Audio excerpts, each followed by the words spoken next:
All right, so now we're going to get into the other brow. And I'm speeding this third pass up because at this point it's very repetitive, but I do want to take you through the entire thing and just point out anything that I may do that stands out and truly helps make a difference when working on a client and going through the different passes.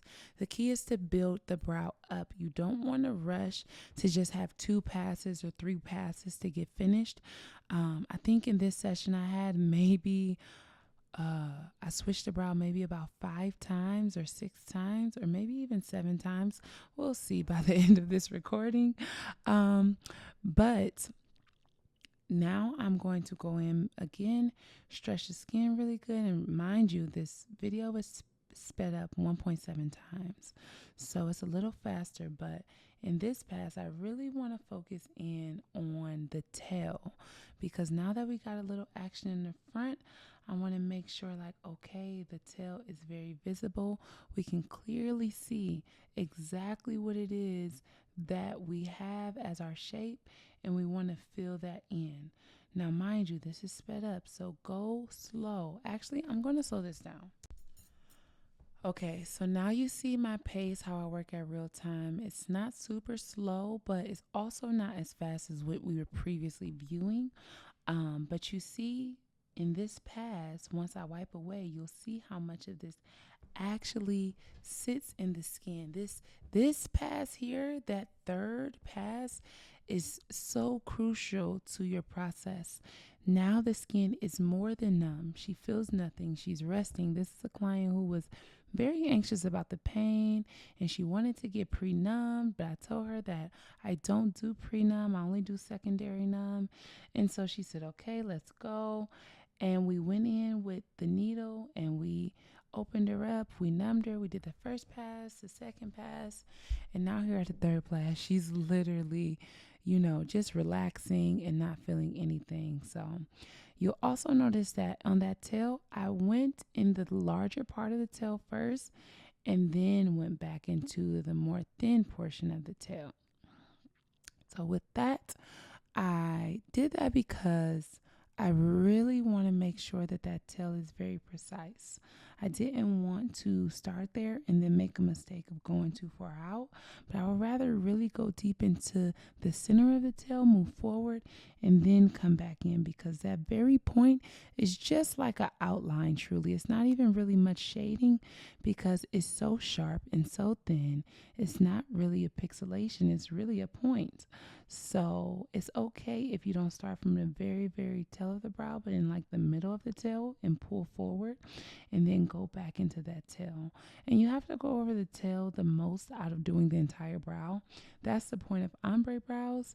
So don't be afraid of, it looks lighter at the beginning because trust and believe that is the one portion that you can go over the most.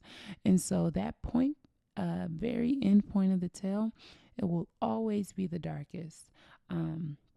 So you just want to make sure you define your shape really well. Stretch that skin 3 points and don't be afraid of really getting to that very bottom of it all. Also, you want to make sure your lighting is really good because, especially as a newbie, you don't want to just be working with a machine and you can't truly see.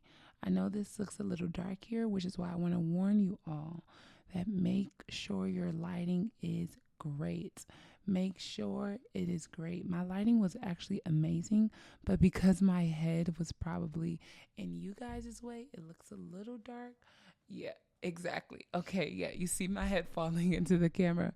But like I said, make sure your lighting is good. Make sure you can see and don't be afraid to move your client's head.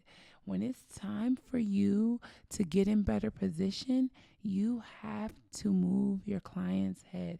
You have to adjust your body. You have to raise and lower your chair. You may even need to use your tray table as a means of resting your elbow to ensure that you have a steady, stable hand. And what I mean by that is bring that table very close to your massage bed And as you're sitting on that side, how I sit on the right side or I sit behind, I lower my chair to a point where I can rest my elbow on that table so that way it is not conflicting with what it is that I need to do. And that is perfect the brow. Look how beautiful this wipe is. This, I mean, some people would even say, let's finish here.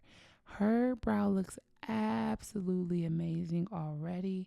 As you know, before she did not have much to work with, but this looks phenomenal. I mean, even I'm impressed sitting here watching it right now. So now we're going to put some more numb on, see how it continuously develops, and occlude the brow.